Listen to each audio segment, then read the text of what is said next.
তোমাদের page number হচ্ছে 722, তাই তো? সিনটাকে আমাকে পড়াতে হবে। Some days after the funeral, এইখান থেকে তোমার সিনটা দেওয়া আছে, তাই তো? তাহলে এটা পাসিং হয়ে বাপু থেকে দেওয়া আছে। দেখো কোশ্চেনগুলো তুমি পড়ো, আমি সিনটা পড়ছি না। Gandhiji's ashes were taken to Allahabad to immerse in the river কোন নদীতে? গঙ্গেজ, এটা তাই তো? তারপর the people at every station were, লোকগুলো প্রতিটা স্টেশনেতে কেমন ছিল? হ্যাঁ দেখো লেখা আছে হ্যাপি, খুশি, তাই তো? তারপর ডিপ্লয়েড, স্থানান্তর করা হয়েছিল। স্পিচলেস, বক্তব্যহীন ছিল। দেখো the compartment was decked with flowers, people on the train sang bhajan, তাহলে স্পিচলেস হলো না। Clear? People did not weep any more, they could feel the presence, তাহলে পিপল কাঁদলেও না খুব একটা বেশি, কিন্তু তার বিয়োগান্ত ছিল, দুঃখ ছিল, তাই তো? তাহলে এটা স্যারের টিক দাও। তারপর the value of the author were weak, crafted, strong, negative. দেখো মানে স্ট্রং হবে।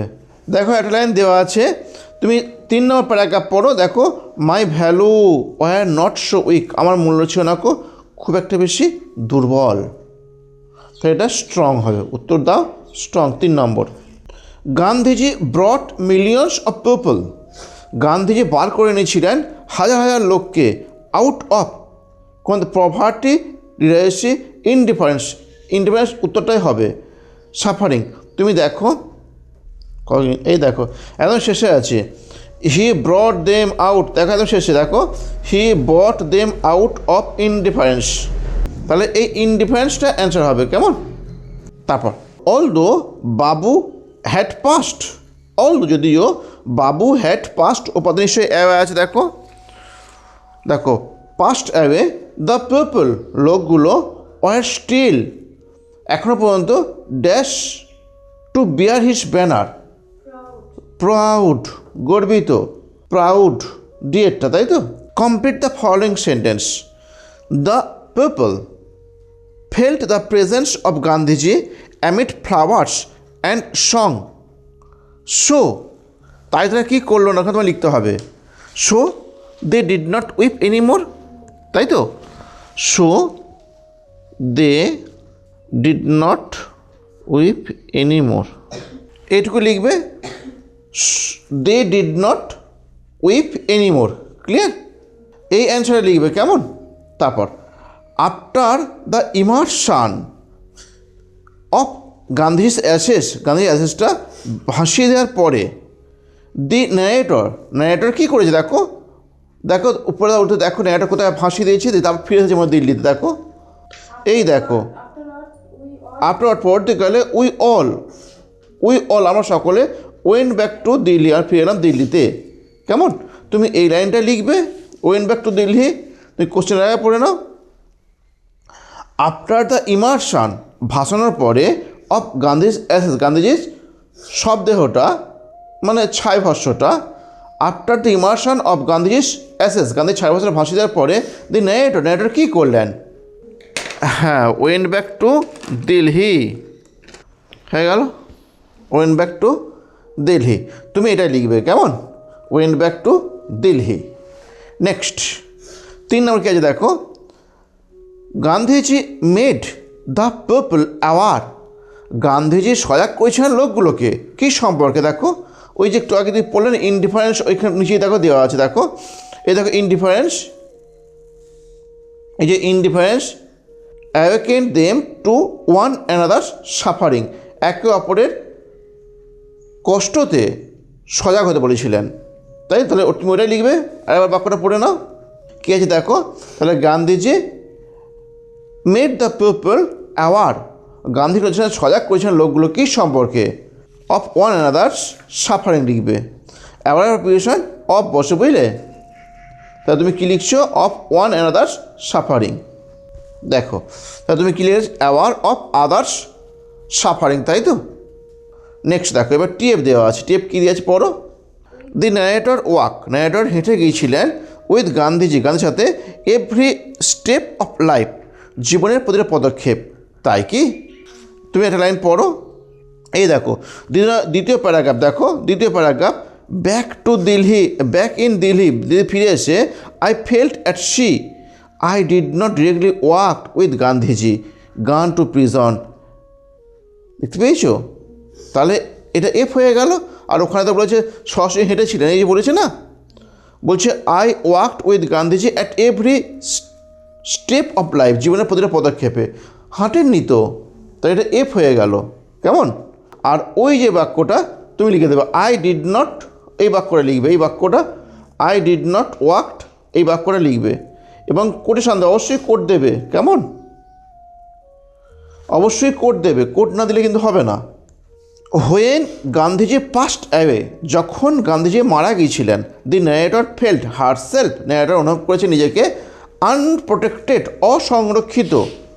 দেখো একদম শেষ লাইন, দেখো একদম শেষ, দ্বিতীয় প্যারাগ্রাফের শেষ লাইন দেখো, এই একটা প্যারাগ্রাফ, একটা প্যারাগ্রাফ 1 এটা, প্যারাগ্রাফ 2 এটা, এটা প্যারাগ্রাফ 3, এই তিনটে প্যারাগ্রাফ দেখো, I felt I had grown up with a magic circle with Bapu's passing I felt, আমি অনুভব করেছিলাম the magic circle had vanished leaving me unprotected.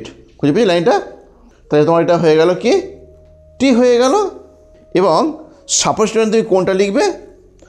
শেষ দ্বিতীয় প্যারাগ্রাফের শেষ লাইন থেকে দেখে দাও, ওই লিভিং মি আনপ্রোটেক্টেড, ওইটুকুই হয়ে যাবে। কিন্তু অবশ্যই কোটেশনের মধ্যে লিখবে। তুমি নিজস্ব কোনো লাইন যোগ করতে পারবে না, এই সাপোজ সবসময় বই থেকে নিয়েই লিখতে হয়। নেক্সট, এবার একটা কবিতা আছে, তো স্নেল কবিতা আছে, এই কবিতাটা পড়তে হবে? পড়তে হবে না। দেখো তাহলে না পড়ে, দেখো তাহলে এটা পড়তে হচ্ছে না, তাই তো তুমি অ্যান্সার করছো। বলছে in the house the snail lives with, এই বাড়িতে স্নেল একাকেই বাস করে। লিভস উইথ, কার সাথে বাস করে? দেখো পেরেন্টস, পিতামাতা, ফ্রেন্ডস, বন্ধু, রিলেটিভস, দিয়ে কি আছে? No one. তাহলে নো ওয়ান অ্যান্সার হয়ে গেল। Here that house refers to, এখানে এই বাড়িটা বুঝিয়েছে, কাকে বুঝিয়েছে? হিজ ওন সেল, ঠিক আছে, হিজ ওন সেল। তারপর দি ওয়ার্ড চ্যাটেল, এই চ্যাটেল ওয়ার্ড মানে কি? চ্যাটেল মানে সম্পদ, কোনটা হবে বলো? পার্সোনাল রিলেশান মানে তো নয়। তারপর হচ্ছে পার্সোনাল ডুয়েলিংস, পার্সোনাল বাসস্থান। তারপর হচ্ছে পার্সোনাল প্লেজার, ব্যক্তিগত আনন্দ, এটাও তো হচ্ছে না। তা পার্সোনাল বিলঙ্গিংস, এটাই হচ্ছে, তাই তো? ঠিক দিল এটাই। This snail is satisfied, snail হয় তৃপ্তি পায়, with his fate, his family, his whole treasure, none of the above. হ্যাঁ, স্নেল খুশি হয় যেটা তার নিজের আছে। কেমন? তাহলে এখানে টিক দিয়ে দাও। তারপর এবার অ্যান্সার দিতে বলেছে, why does the snail sticks close two anything, snail কেন লেগে থাকে? এটা সহজ কোশ্চেনটা আমাদের হোয়াই দিয়ে পাওয়া যায় না, হোয়ার দিয়ে পাওয়া যায়, কিন্তু এখানে হোয়াই লিখেছে। তুমি দেখো তাহলে ওর বাড়ি যেটা, আর সেটাই ওর সব, যেখানে ও বৃদ্ধি পায়। ক্লিয়ার? স্নেল কেন লেগে থাকে ঘনিষ্ঠভাবে কোনো কিছুর সাথে। তুমি তৃতীয় লাইনটা পড়ো, অ্যাজ ইফ হি গ্রিউ দেয়ার, তাহলে স্নেল ওখানে দিয়ে বৃদ্ধি পায়, বড় হয়। কেমন? তাহলে তুমি লেখো, this snail sticks close two anything as it is his house and all together. This snail sticks so close two anything as it is his house and all together. Clear হয়েছে?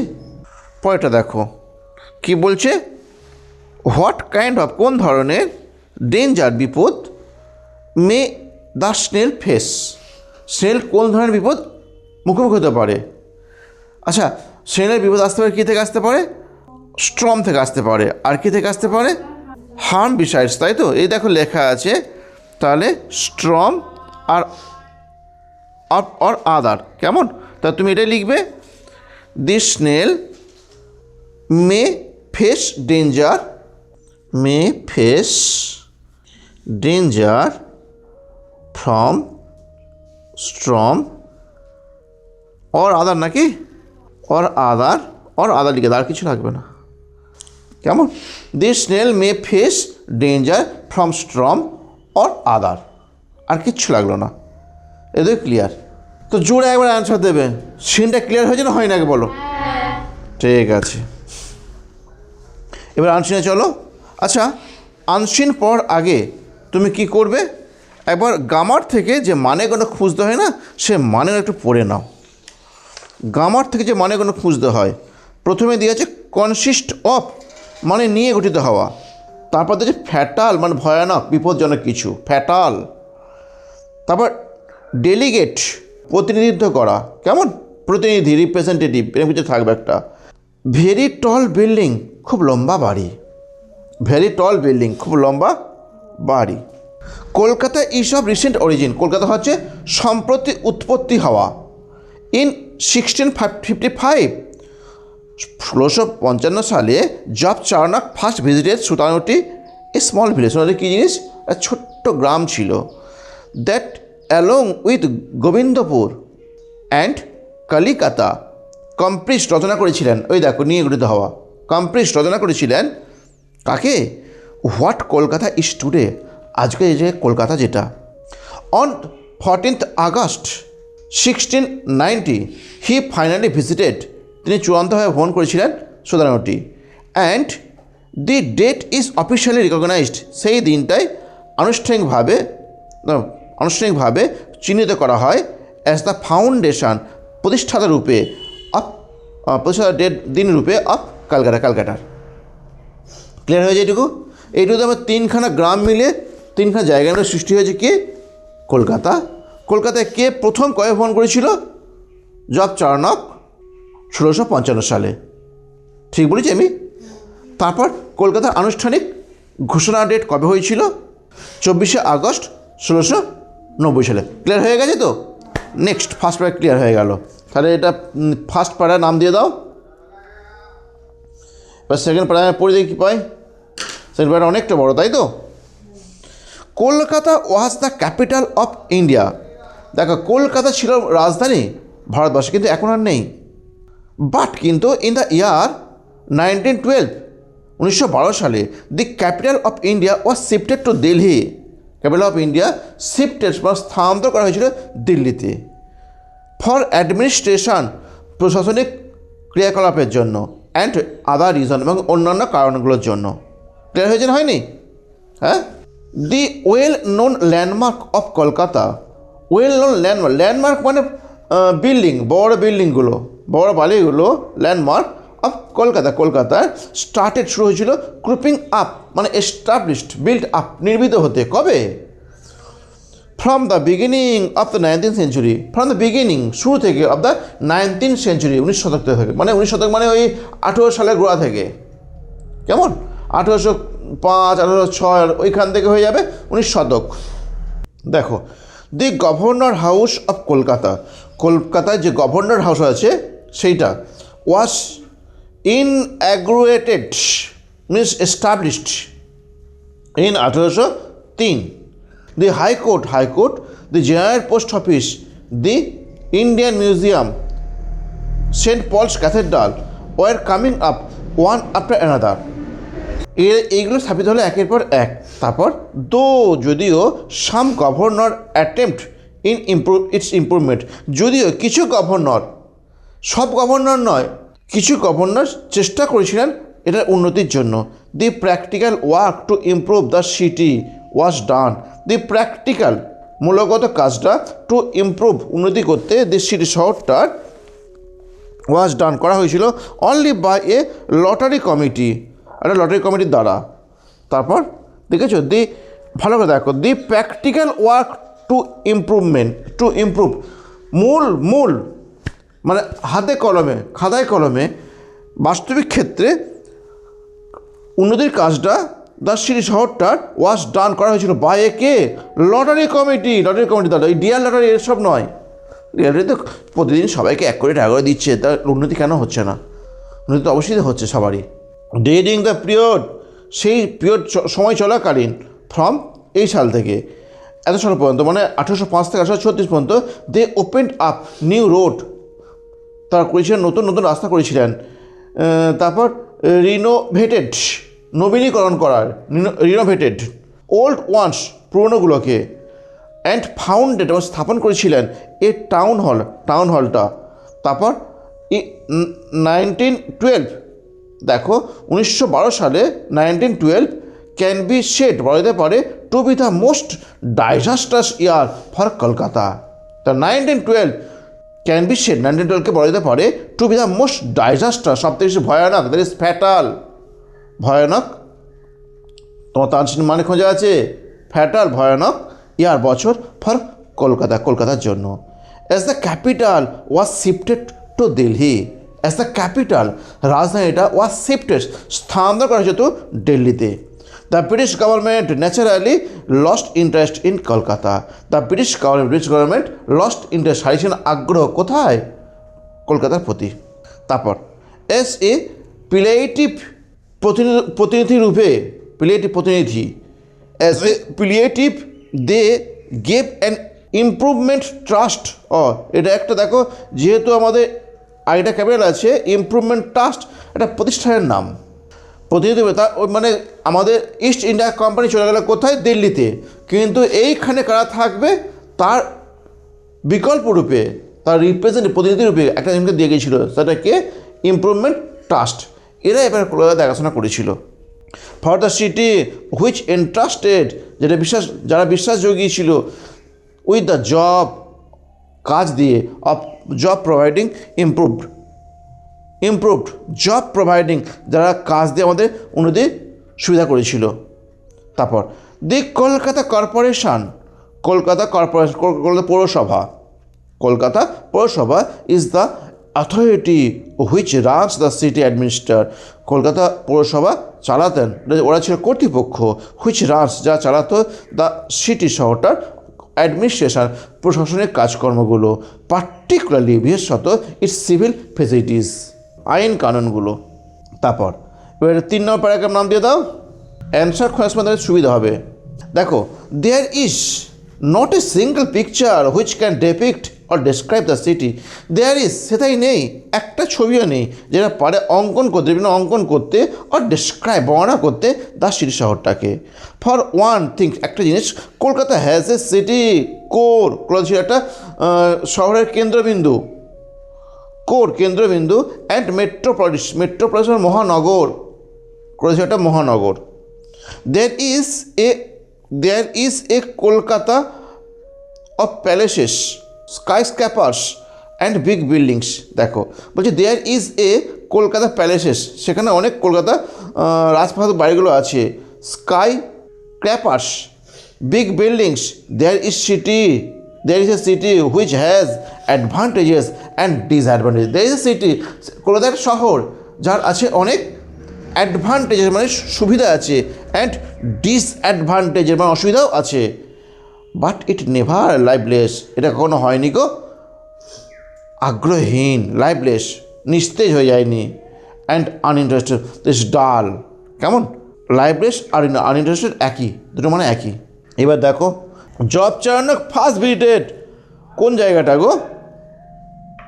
এই তো দেওয়া আছে, প্রথমেই দেওয়া আছে ফার্স্ট ভিজিটেড, সুতরাংটি প্রথমেই দেওয়া আছে, তো একদম প্রথমে দেওয়া আছে। দেখো, কলকাতা তিনি কী করেছেন, প্রথম ভ্রমণ করেছিলেন, সুতানুটি, এই যে, তাহলে উত্তর হচ্ছে কোনটা? সুতানুটি, কেমন? সি। তারপর দেখো, the foundation date of Kolkata officially is, কোনটা? কলকাতা 24শে আগস্ট 1690, তাহলে বিয়েরটা, তাই তো, বিয়েরটা অ্যান্সার। তারপর আবার পড়ো, the inauguration of the governor house was done in, কোন সালে? দেখো 1803, এই দেখো দেওয়া আছে, কেমন? 1803, তাহলে এটা হচ্ছে 1803, ক্লিয়ার হয়েছে এরটা। তারপর Delhi became the capital of India, কোন সালে? দেখো, এই দেখো নিয়ে গেছে, এই যে as the capital shifted to Delhi, এই যে 1912 সাল, তাহলে 1912 সালটা অ্যান্সার হবে। কেমন? Which of the following was entrusted with the job providing improvement facility for Kolkata after 1912? কোনটা? ইমপ্রুভমেন্ট টাস্ক দেখো দেওয়া আছে, দেখো এবার 3 নম্বর প্যারাগ্রাফে শেষ থেকে 3 নম্বর লাইনে দেখো, 3 নম্বর প্যারাগ্রাফে তুমি যে নাম দিলে দেখো ইমপ্রুভমেন্ট টাস্ক। 3 নম্বর প্যারাগ্রাফ কোনটা, তার শেষ দিক কোনটা, সেইখান থেকে 3 নম্বর লাইনের উপরে উঠে যাও, দেখো শেষের দিকে দেওয়া আছে they gave an improvement trust for the city which entrusted with job providing improve facilities for the city. খুঁজে পেয়েছি লাইনটা? তাহলে কোনটা হবে? ডি এরটা অ্যান্সার হবে। কেমন? Which of this is not eminent landmark of Kolkata? কলকাতায় একগাদা বিল্ডিং আছে, একগাদা ল্যান্ডমার্ক আছে, সেই ল্যান্ডমার্ক মধ্যে একটা ল্যান্ডমার্ক মিলবে না এখানেতে। কেমন? Parliament House, India Museum, Saint Paul's Cathedral, General post Office. কেমন? দেখো এইগুলো খুঁজে পার করো তুমি আগে। দেখো 2 নম্বর প্যারাগ্রাফ, দেখো তুমি 2 নম্বর প্যারাগ্রাফে 3 নম্বর লাইন খোঁজো, the landmark of Kolkata 4 number line দেখো, the governor house 4 number line দেখো, the governor house of Kolkata. খুঁজে পেয়েছো? তারপর হাইকোর্ট খুঁজে পেয়েছো? হ্যাঁ, high court, general post office, Indian museum, Saint Paul's cathedrals. খুঁজে পেয়েছো এগুলো? এর মধ্যে তো নেই হচ্ছে পার্লামেন্ট হাউস, তো দেওয়া নেই, দেওয়া আছে, তাহলে এটাই তৈরি হয়নি সেই দিন, সেই সময়ে। ক্লিয়ার হয়েছে? এরপর দেওয়া আছে each of the following sentence is either true or false. Kolkata was the capital of India. Kolkata ছিল রাজধানী ভারতবর্ষের বিফোর 1912। এখন ভারতের রাজধানী হচ্ছে দিল্লি, কিন্তু বলছে 1912 সালের আগে ভারতের রাজধানী ছিল কলকাতাতে। টি এটা, তাই তো? দেখো মিলে যাচ্ছে। এই যে 2 নম্বর প্যারাগ্রাফ দেখো, as the capital was shifted to Delhi, তাহলে ওই 12 সালে আমাদের ভারতের রাজধানীটা স্থানান্তর করা হয়েছে দিল্লিতে, তার আগে তো কলকাতাতেই ছিল। এটা টি হচ্ছে। আর ওইটা তুমি সাপোর্ট স্টেটমেন্ট তুমি লিখে দাও। অ্যাডমিনিস্ট্রেটিভ রিজন, প্রশাসনিক ক্রিয়াকলাপ, ওয়াজ ছিল দি ক্রুশিয়াল, মূলগত কারণ, ফর শিফটিং স্থানান্তর করার জন্য the capital from Kolkata to Delhi. এটা ছিল এক মূলগত কারণ। মূলগত কারণ, হ্যাঁ ঠিকই বলি, তুমি দেখবে লিখে দিচ্ছি। ওর একটুখানি আগে পরে যেখানে 2012 দেখলে না, সরি যেখানে 1912 দেখলে না, এ দেখো 2 নম্বর প্যারাগ্রাফ দেখো, 2 নম্বর প্যারাগ্রাফের দ্বিতীয় লাইন পড়ো, দেখো Kolkata was the capital of but in the year. খুঁজে পেয়েছো? The capital was shifted two, তুমি এইটাও লিখতে পারো সাপোর্ট স্টেটমেন্ট আগে যেটা করলে না। এই দেখো Delhi for administrative and other reason, তাহলে অ্যাডমিনিস্ট্রেটিভটা এটা প্রধান কারণ, তাহলে টি হবে এটা, তাই তো? তাহলে ওইটা তুমি লিখবে 2 নম্বর paragraph 2 number line. Kolkata as a city, Kolkata নগর রূপে ক্যান বি ডেপিক্টেড আপ, অঙ্কন করতে পারে in a single photo frame, একটা ফটোতে না, এটা ভুল কথা, এটা এফ হবে, বুঝলে? তুমি 3 নম্বর প্যারাগ্রাফের শেষ লাইনটা পড়ো, there is not a single picture that depict. খুঁজে পেয়েছি লাইনটা? তাহলে এইটা তুমি সাপোর্ট স্টেটমেন্টে লিখবে। 3 নম্বর প্যারাগ্রাফের ফার্স্ট লাইন। এবার দেখো question, how is Kolkata formed? Kolkata কীভাবে সৃষ্টি হয়েছিল? বুঝতে পারলে? কলকাতা কীভাবে সৃষ্টি হয়েছিল তুমি ওইটা লিখে দাও। ওই যে ইন 1655, ফার্স্ট প্যারাগ্রাফের প্রথম লাইন দেখো দেওয়া আছে ইন 1655। খুঁজে পেয়েছো? ওইখান থেকে what is Kolkata today, what Kolkata is today ওই পর্যন্ত লিখে দাও। কেমন? ওইখান থেকে লিখছো হোয়াট কলকাতা ইজ টুডে। যদি মনে হয় যে আমি এরম বইয়ের লাইন লিখবো না, আমি বাক্য তৈরি করব, তুমি কি লিখবে? Kolkata is formed with 3 places, Sutanuti, Gobindapur and Kalikata. Next পরের কোশ্চেন কী আছে দেখো, হোয়াট হ্যাপেন্ড, কী ঘটেছিল ডিউরিং দ্য পিরিয়ড ফ্রম 1805 থেকে 1836, এই সময় মনে হয় একগাদা বিল্ডিং তৈরি হয়েছিল, বুঝতে পারলে? তুমি দেখো একবার, এই তো দিয়েছে ডিউরিং দ্য পিরিয়ড অফ, 2 নম্বর প্যারাগ্রাফে মাঝামাঝি জায়গায় দেখা দেওয়া আছে। দেখো 2 নম্বর প্যারাগ্রাফ খুঁজে বার করা কোনটা, ওর মাঝে জায়গায় সাল দেওয়া আছে, সালটা খোঁজো 1805 থেকে 1836। দে ওপেন নিউ রোডস, খুঁজে পেয়েছো? লটারি কমিটি যেটা করেছিল গো, ওইটা লিখে দাও। ডিউরিং দ্য, এইখান থেকে লিখে দাও, একদম টাউন হল পর্যন্ত লিখবে তুমি, বুঝতে পারলে? প্রত্যেকে তুলে দাও। আনসিন ভেরি ইজি, শুধু ধৈর্যের সঙ্গে তুমি দেখে যাও। Give some example of the well known landmark, বলছে ভালো ভালো প্রতিষ্ঠানগুলোর, বিল্ডিংগুলো তোমার নাম বলতে হবে। কী কী আছে বলো? ফার্স্ট প্যারাগ্রাফ দেখো, ফার্স্ট প্যারাগ্রাফ খুঁজে বার করেছো? ওই দেখো ফার্স্ট প্যারাগ্রাফ শেষের দিকে লেখা আছে, আচ্ছা লেখা আছে দেখো 19th সেঞ্চুরি লেখা আছে, 1 2 3 4, দেখো 4 নম্বর লাইনে দেখা আছে 19th সেঞ্চুরি, ওর নিচে লাইনে দেখো লেখা আছে high court, general post office, Indian museum, Saint Paul's cathedrals, তারপর গভর্নর হাউস অফ কলকাতা। খুঁজে পেয়েছো? হ্যাঁ ঠিক আছে, তুমি এইগুলো লিখছো, তাহলে এই করে জায়গার নাম আগে লিখে দাও।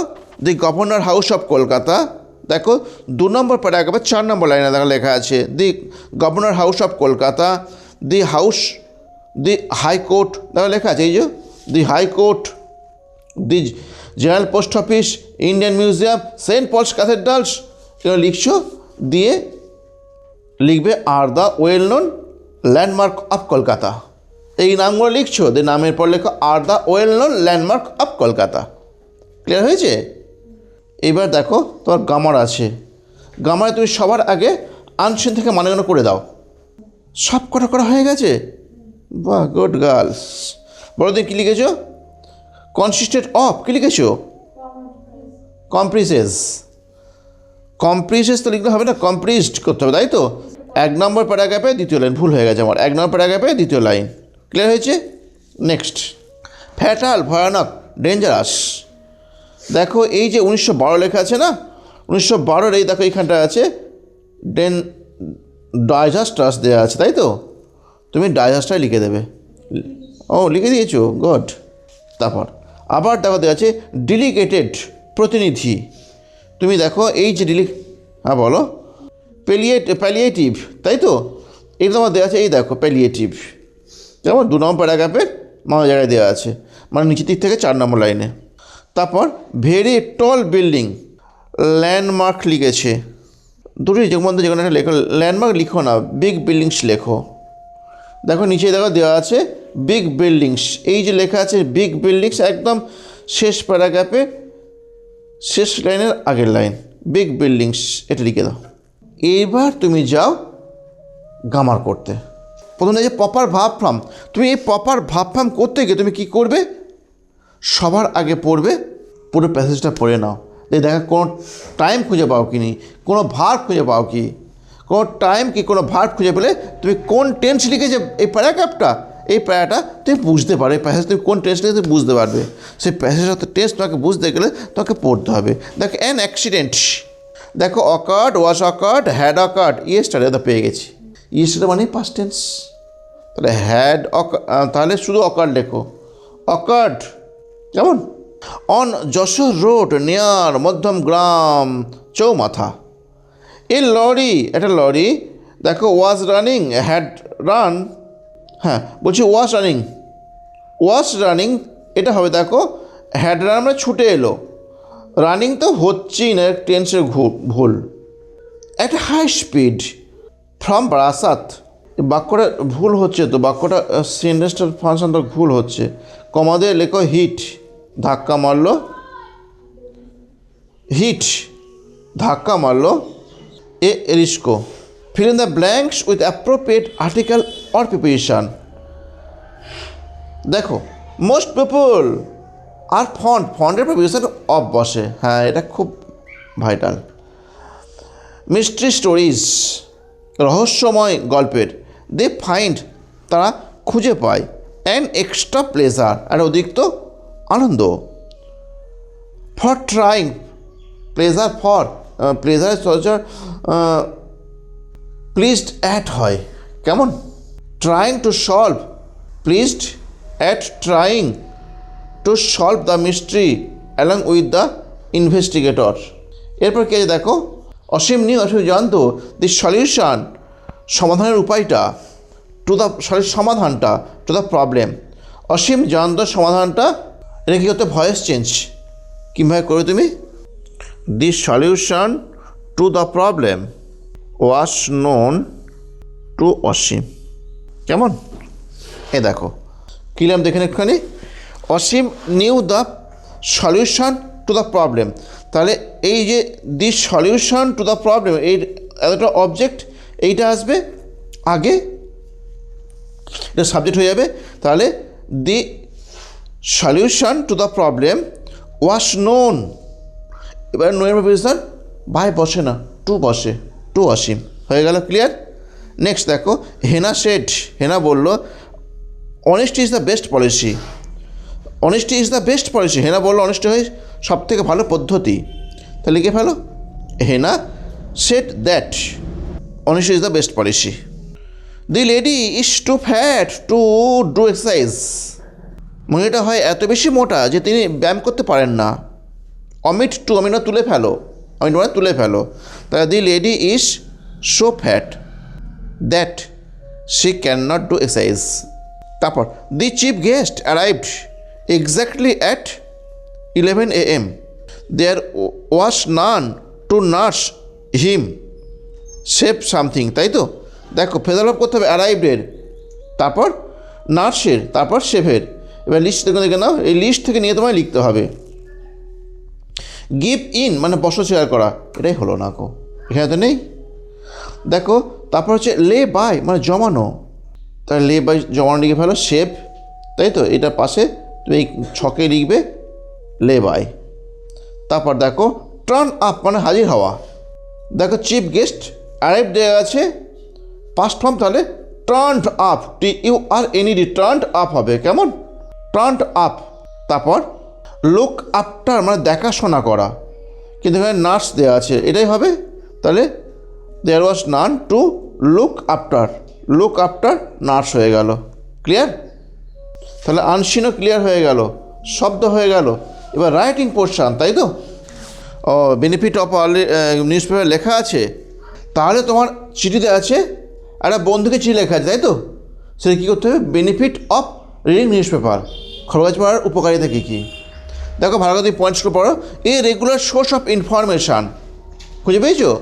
এ রেগুলার নিয়মিত সোর্স, উৎস অফ ইনফরমেশান, তথ্যের। তারপর দিয়েছে স্প্রেড অফ নলেজ, আমাদের জ্ঞানের সীমাকে বৃদ্ধি করে, এই যে লিখেছে স্প্রেড অফ নলেজ, জ্ঞানের সীমাকে বৃদ্ধি করে। তারপর আর কী করে, তারপর ডেভেলপিং উন্নত করে রিডিং হ্যাবিট, আমাদের পড়ার অভ্যাসকে। আর কী করে, মেকিং দ্য কনসিয়াস, মেকিং করে এ কনসিয়াস সিটিজেন, একটা সজাগ নাগরিক করে দেয় সকলকে। পরের দিন বাড়ি থেকে লিখে আনবে, আচ্ছা ঠিক আছে, স্টোরিটাও লিখে নিয়ে আসবে, আর এখান থেকে ছুটি নেবে, তাই তো? তারপর রাইটে স্টোরি আছে, স্টোরিটা কি দেখো, এ উল্ফ, আমার স্টোরিটা আমাকে লিখে দাও, আমি দেখবো, আগে ভেবে নাও, আমি বলি শুনে নাও। এ উল্ফ একটা নেগড়ে বাঘ, মিটস এ হেলথি ডগ, সাক্ষাৎ করে একটা স্বাস্থ্যবান কুকুরের সাথে। Dog speaks highly of his good luck, কুকুরটা বলে বাড়িয়ে বাড়িয়ে বলে তার ভালো ভাগ্যের কথা বলে। তারপর গুড ফুড, ভালো খাবার খায়। তারপর হচ্ছে রেস্ট, বিশ্রাম পায়। তারপর হচ্ছে অনলি গার্ড, শুধুমাত্র গার্ডস দেয় হিস মাস্টার্স হাউস, শুধুমাত্র প্রভুর বাড়িটা অ্যাট নাই, রাতের বেলা, রাতের শুধুমাত্র তার প্রভুর বাড়িটা পাহারা দেয়, তার এই কাজটা আছে। উল্ফ গেটস টেম্পটেড, উল্ফ উত্তেজিত হয়ে যায়, লোভী হয়ে যায়। নোটিশ দেখে এ মার্ক, কেন এসটা লাগালো না কেন? এদের সাথে এস লাগালো, এই যে উল্পের সাথে এখানে প্রথমে মিক্স করে দিয়েছে, এখানে নুনের সাথে এস লাগানো কেন? এস তো চাই। নোটিস দেখতে পেলো দি এ মার্ক, একটা চিহ্ন round the dog snake, cutter গলার চারপাশে। মার্ক অফ চেন, এটা ছিল একটা চিহ্ন, চেনের চিহ্ন। উল্ফ ডিপার্টস, উল্ফ ডিপার্ট মানে চলে গেল, আবার জঙ্গলে চলে গেল, ডিপার্টস। দেখো মাধ্যমিক এটা আমরা এমন কেউ নেই যে জানি না যে গল্প পাস্ট টেন্স লিখতে হয়। আমরা সবাই জানি গল্প পাস্ট টেন্স লিখতে হয়, সবাই জানি, তাই তো? তাহলে এই যে মিটস লিখেছে, তারপর স্পিক্স লিখেছে, এইগুলো তোমাকে বোকা বানানোর জন্য দিয়েছে, কিন্তু তুমি তো বোকা নয়, তুমি যথেষ্ট চালাক। তাহলে এইগুলো তুমি সব পাস্ট টেন্সে লিখবে, কেমন? আর যেটুকু বড় করার তুমি প্রথম দিকেই বড় করে দিতে পারবে, শেষের দিকে আর বড় করতে পারবে না, বুঝতে পারলে? তাহলে তুমি লিখবে একটা ল্যান্ডলর্ড, ল্যান্ডলর্ড মানে জমিদার, ল্যান্ডলর্ড মানে জমিদার। একটা জমিদার ছিল এই গ্রামেতে, গ্রামের নাম তুমি লিখে দিচ্ছ। কখনো না গ্রামের নাম ভুল লিখে বসো না, তো নিজের গ্রামের নাম লিখবে, বুঝতে পারলে? তারপর জমিদার নাম লিখবে, তুমি জমিদার নাম কি লিখবে? তোমার বাবার নাম লিখবে, যেন ভুল লিখে বসো না, নামের বানান ভুল গেলে নাম বার কাটা যাবে। ক্লিয়ার? তোমার মাধ্যমিক খাতা কোথায় চলো ঠিক আছে, তুমি পরীক্ষা দেবে এখানে, তোমার খাতা চলে বাঁকুড়া চলে যাবে, বাঁকুড়া কোনো স্যার তোমার খাতা দেখবেন, বুঝতে পেরেছো? তারপর কি হলো, এবার তার ছিল একটা কুকুর, কুকুরটা সবাই খুব ভালোবাসতো, কেমন? এবার একদিন রাতের বেলা কুকুরটা বনের ধারে বেড়াইতে ছিল, সে হঠাৎ সাক্ষাৎ করলো, এবার পেয়ে গেলে তুমি গল্পের পয়েন্ট পেয়ে গেলে। তাহলে প্রথমে তো 4-5 ট্রেন বেড়ে গেল, অনেকটা বড় হয়ে গেল, হঠাৎ সাক্ষাৎ করলো একটা কুকুরের সাথে। তারপরে কুকুরটা বলবে, স্পিকটা হবে না, স্পোক বলবে, বলবে। এখানে গল্প লিখতে গেলে তুমি যদি কোটেশনের মধ্যে 2-1 লাইন লেখো না, গল্পের চার্মিংটা অন্যরকম হয়ে যায়। যদি গল্পে কোটেশনের মধ্যে 2-1 লাইন লেখো, ডায়লগ যদি কোটেশনের মধ্যে লিখে দাও, ডাইরেক্ট স্পিচ যদি করে দাও, গল্পের মাধুর্যটা অন্যরকম হয়ে যায়। চেষ্টা করো না লেখার, কেমন? ঠিক আছে, নেক্সট ডে আমি যেন তোমাদের এইগুলো লেখাগুলো পাই, কেমন?